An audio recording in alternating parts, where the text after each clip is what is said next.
le développement durable, bon, ça a été bien introduit tout à l'heure, et donc je pense que dans le témoignage de tout à l'heure, on a bien vu que, contrairement à ce que on dit d'habitude, le problème écologique, ce n'est pas uniquement une question d'ordre scientifique. C'est vrai, et d'ordre technique. Il va falloir inventer des énergies renouvelables, donc la technologie, il va falloir justement faire des progrès très importants au niveau technologique. Donc c'est un enjeu technologique, c'est un défi technologique. Mais je pense que aujourd'hui la question écologique, le principal défi, ce n'est pas d'ordre technologique, mais il est d'ordre sociétal, c'est par rapport au mode de vie. Et d'une certaine manière, ça a été dit tout à l'heure, c'est comment ça va nous pousser, nous obliger, je dirais, à changer notre manière de vivre ensemble. C'est-à-dire notre manière de produire et notre manière de consommer, mais aussi notre manière de nous déplacer, notre manière de construire nos maisons, notre manière d'aménager nos villes. C'est tout ça qui aujourd'hui est concerné par cette question écologique. Et donc là, ce n'est pas seulement les techniciens ou les scientifiques qui sont sollicités, c'est nous tous, en fait, qui sommes concernés par cette question et par cette problématique. Alors, donc pour moi, oui, l'écologie et le développement durable, c'est avant tout une question des modes de vie.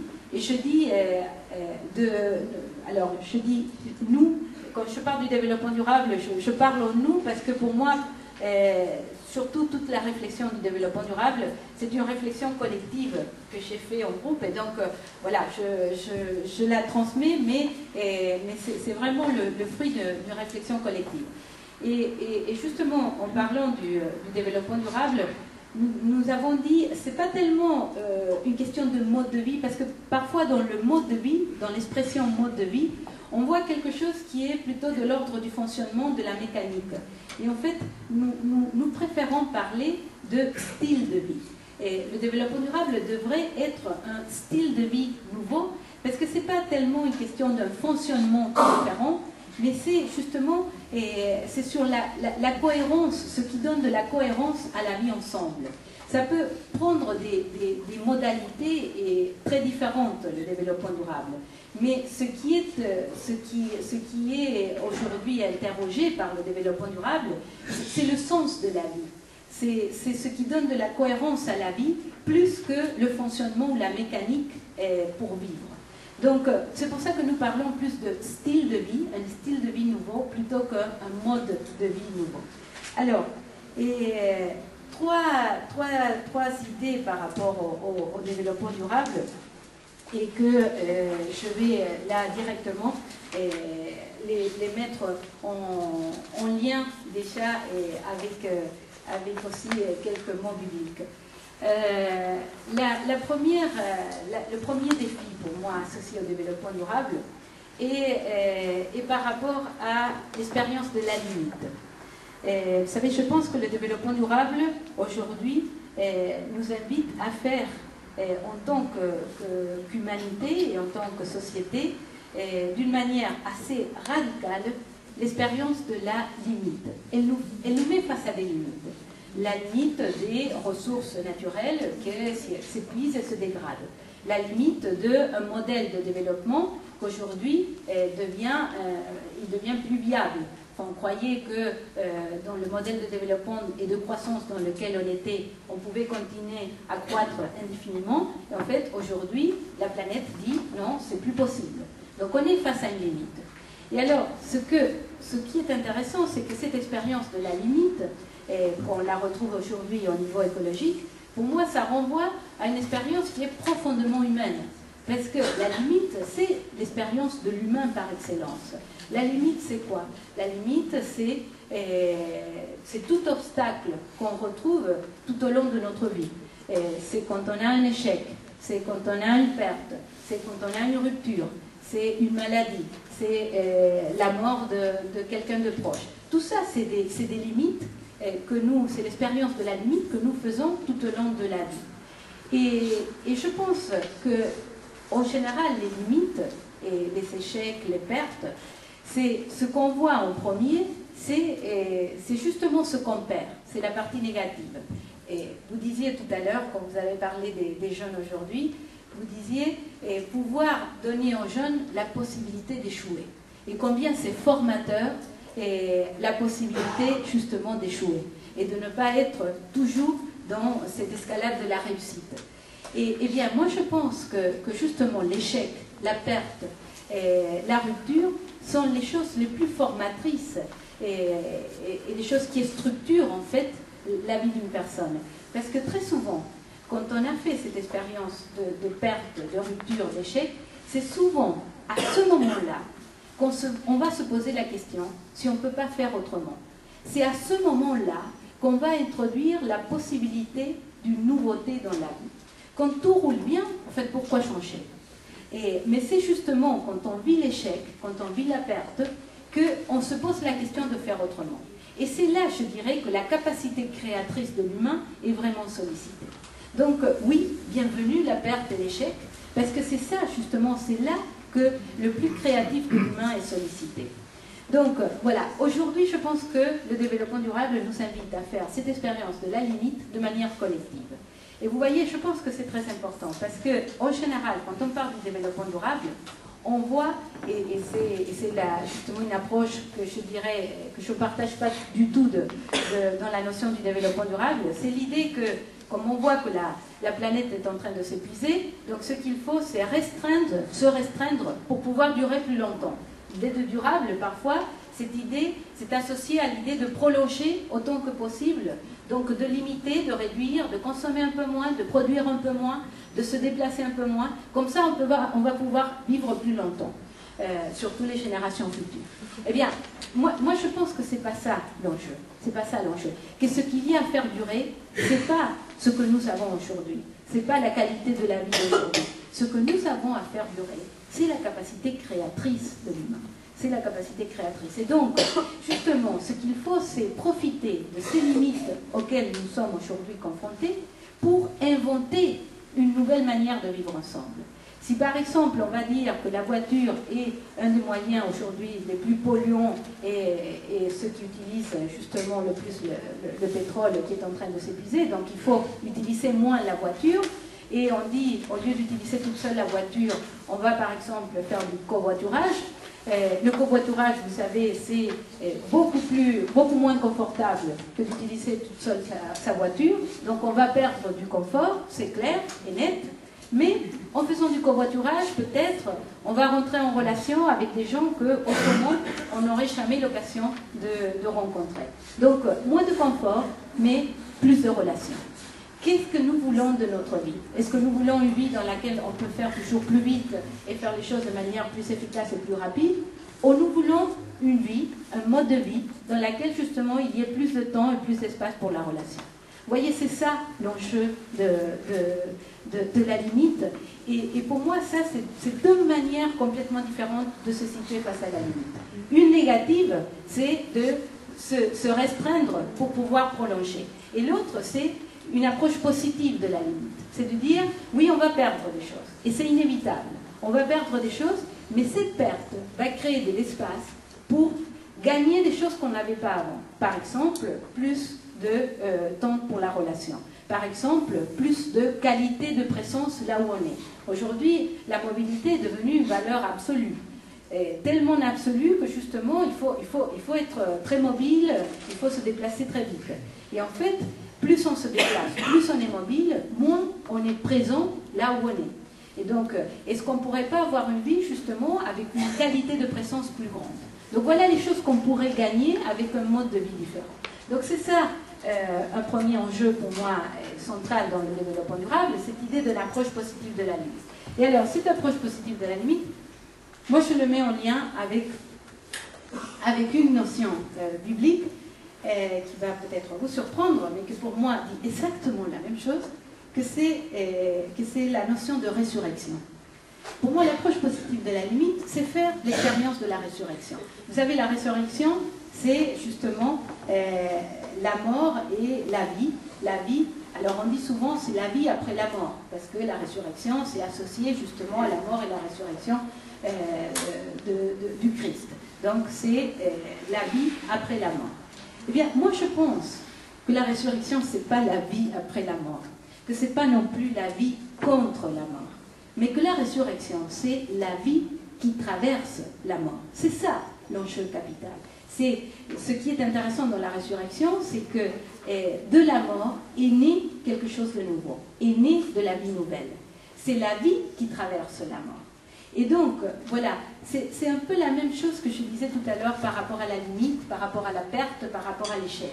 C'est ces situations, ces pertes, ces ruptures, ce vide qui permet justement de faire naître quelque chose de nouveau, quelque chose qu'on n'avait pas avant et qui va nous permettre de vivre mieux.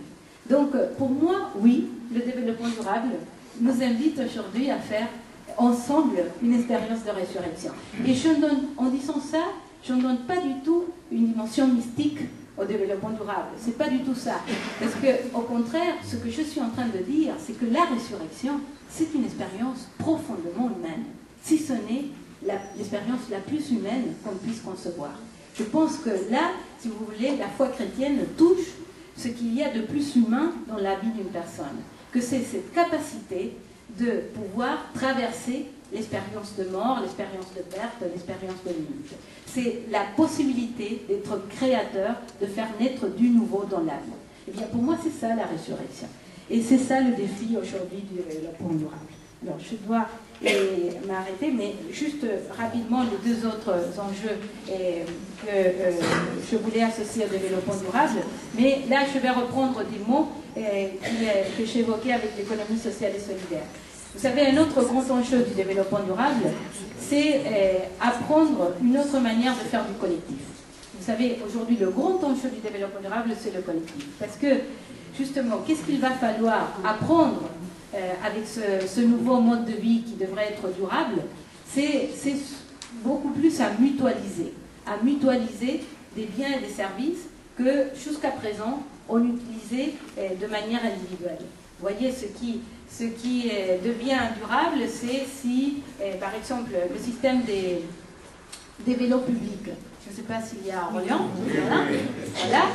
Ça, c'est un bon exemple de, au lieu d'avoir chacun son vélo individuel, ce qu'il y a, c'est des vélos publics, un même vélo peut être utilisé par plusieurs personnes. C'est une manière de mutualiser le déplacement en vélo.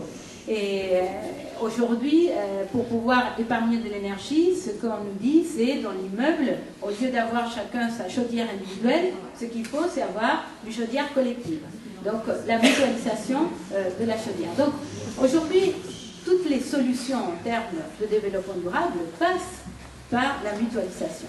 Et alors, la mutualisation porte atteinte à l'un des principes fondateurs de notre société moderne, que c'est la propriété privée. Évidemment, personne ne peut mutualiser. Parce que, justement, aujourd'hui, le signe plus clair de réussite dans notre société, c'est d'avoir sa maison à soi, sa voiture à soi, et tout à soi.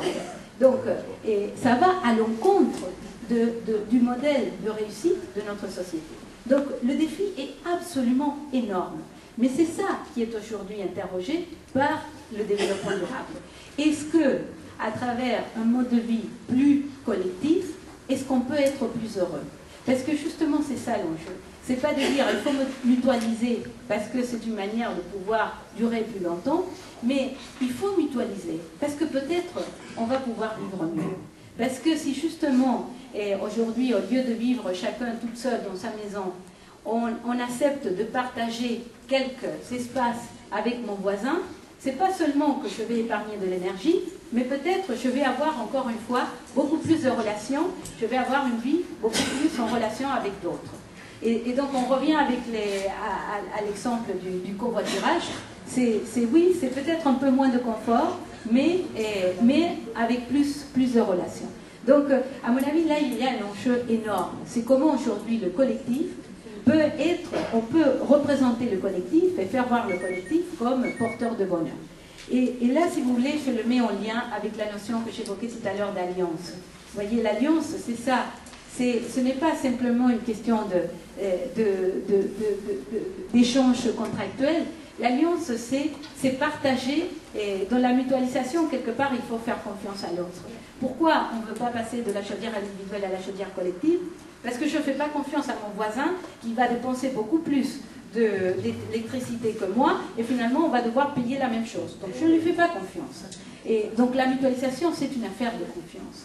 Et donc, voilà, pour moi, là, l'alliance, justement, cette idée d'alliance, peut peut-être nous aider à penser le collectif d'une manière positive. Et troisième et dernièrement, et là je finis, c'est promis, c'est par rapport à ce que je disais de l'avenir. Vous voyez, je parlais avec l'économie sociale et solidaire, pour moi c'est le même enjeu avec le développement durable. Aujourd'hui en général, quand on entend parler du développement durable dans les médias, on a un discours qui est très fataliste et très catastrophique. On nous dit en permanence que voilà, on est en train de détruire la planète et que si on continue à vivre de cette manière, on va droit au mur. On est en train de condamner à mort les générations futures. Et c'est vrai, absolument vrai. Donc ils ont toute raison à dire ça. Mais justement, moi je pense que prendre au sérieux ces risques et pousser à un changement de comportement, à mon avis, passe aussi par le fait de pouvoir transformer ce discours qui est fondé sur une menace, de le transformer en promesse. Et de pouvoir dire que si on change de mode de vie, si on est capable justement d'une vie plus collective, dans laquelle justement on va mutualiser plus, en fait on va pouvoir vivre mieux. Et donc qu'une vie différente est promesse de bonheur, est promesse d'une vie meilleure. Et donc pouvoir transformer ce changement, et pouvoir transformer la menace en promesse. Comment justement prendre au sérieux ce risque qui est très grave, en disant que justement si on change, c'est parce qu'il y a devant nous la possibilité de mettre en place une vie meilleure pour chacun et pour tous. Comment transformer cet avenir qui a seulement la forme d'une menace, en fait l'avenir on le voit comme une mort assurée. Comment justement parler de l'avenir sous forme de promesse? Justement pour que ça pousse à changer de comportement, mais d'une manière positive. Je pense que parfois faire peur, ça fait changer, mais la peur peut être très paralysante. Et je pense que ce qui vraiment met dans une dynamique de changement, c'est justement un discours de promesse. Donc voilà, là encore, la promesse de l'économie sociale et solidaire, je pense qu'on peut la mettre aussi en résonance avec le développement durable. Donc voilà, je m'arrête là. C'était justement une manière, de manière très rapide, de montrer comment on peut faire le lien entre économie et